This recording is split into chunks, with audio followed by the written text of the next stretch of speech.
Ayun, yun, good morning. Nandito tayo sa trabaho ni Mrs. Kakatid ko pa lang sa kanya. Pero hindi ko pa rin siya binabati ng anniversary. Panay-bati siya sa akin kanina eh. Ito yung araw na na pinaka-importante sa amin. Siyempre, anniversary namin dalawa. Sana maging masaya yung anniversary namin mamaya. I love you, Mami. Para sa ito. Ayan, pauwi pa lang ako. Dito na tayo sa pupuntahan natin. Maghanap na tayo dyan kung ano yung maganda. May nabili na tayo. Uwi muna tayo. Tagal natin namili. Siyempre, kailangan special. Dapat special. Siyempre, anniversary namin. Love you, Mami. Papaprint na kami. Ayun na, nandito na tayo sa nagpapano lang tayo ng mga picture namin ni Mami. Kasama ko na naman yung batang makulit. Yan, nasa Malbon City Square na kami. Malapit na kami. Kasama ko na naman yung batang makulit.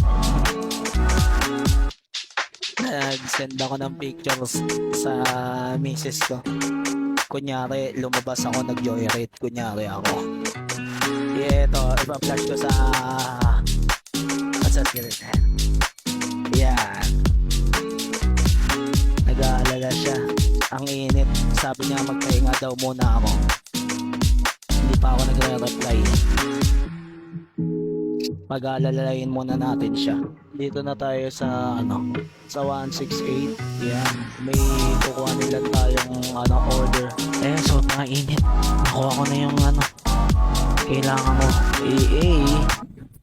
Nagmamadali ako. Yan.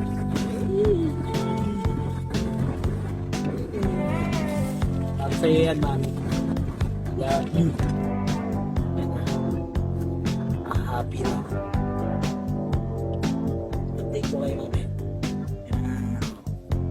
Ilalagay ko yung mamaya sa likod. Take.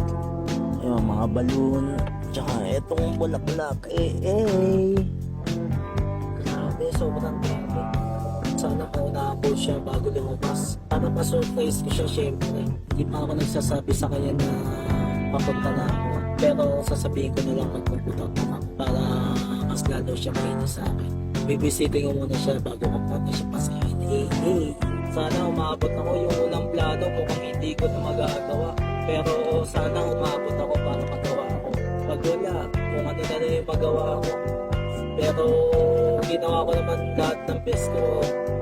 Anong oras na ako balik sa bahay? Lastos. Anong oras na? Isang oras na ako sa lahat. Kanina pa ako. Sana makaabot ako para successful yung surprise ko kay Mami. Love you, Mami. Para sa iyo ito. Gagawin ko lahat para sa anak at sa'yo niya ka sa pamilya natin. Stay there, stay safe. May 26 na, mag-out na siya. Umisip ako ng ibang plano. Sabi ko, nag-grab ako. Sabi ko may pasahero. Para pagka tinawagan niya ako, ipapatayin ko. Send ako ng picture. Tapos sabi niya, ayan ba yung suot mo? Yan, naayos ko na. Umano lang ako sa gilid. Paalam lang ako kay sir para ayusin to. Yan, thank you sir. Thank you. Yan, na-setup ko na. Malapit na ako. Tingin ko nakalabas na siya pero hindi pa nagme-message sa akin eh. Kaya dinala ko din yung isang cellphone. Pang video din. Yan, nag-chat na siya. Sabi niya nandun siya sa baba ng building nila nag-edit. Sakto. Nakakagawa pa ako ng paraan. Medyo kinakabahan na ako. Baka kasi hindi pumayag yung traffic enforcer. Kaya mo sir, papamerienday ko kayo. Geng. Nandito na tayo sa area natin kung saan ko susunduin si Mami. Nandito tayo sa Jollibee. Umorder muna tayo ng pangbigay sa traffic enforcer. Ayan na, ang problema, wala akong makitang traffic enforcer na naka motor. Lord, tulungan mo ako makahanap ng traffic enforcer para magawa ko yung surprise ko sa asawa ko. Kumausap na ako ng guard.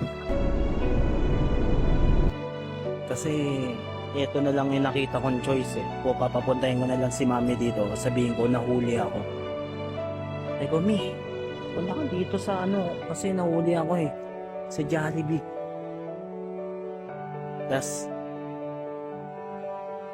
yun na. Tas surprise ko siya. Eh na si ate tsaka si Kuya Guard. Sana pumayag. Pumayag kaya.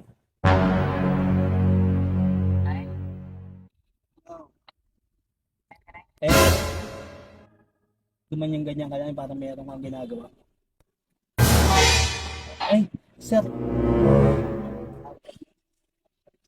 Baka wag nang sir, kasi sinundo niya lang naman ako eh. Ha? Bumili ka ba? Ay, ba't naka-record ka? Ano yan? Ay, ba't naka-record ka? Ay, ano yan? Kung ano mo yan sa likod. Ano ba yun?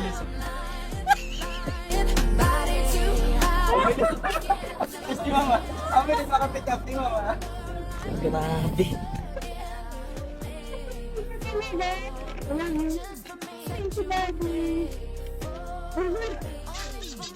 You were made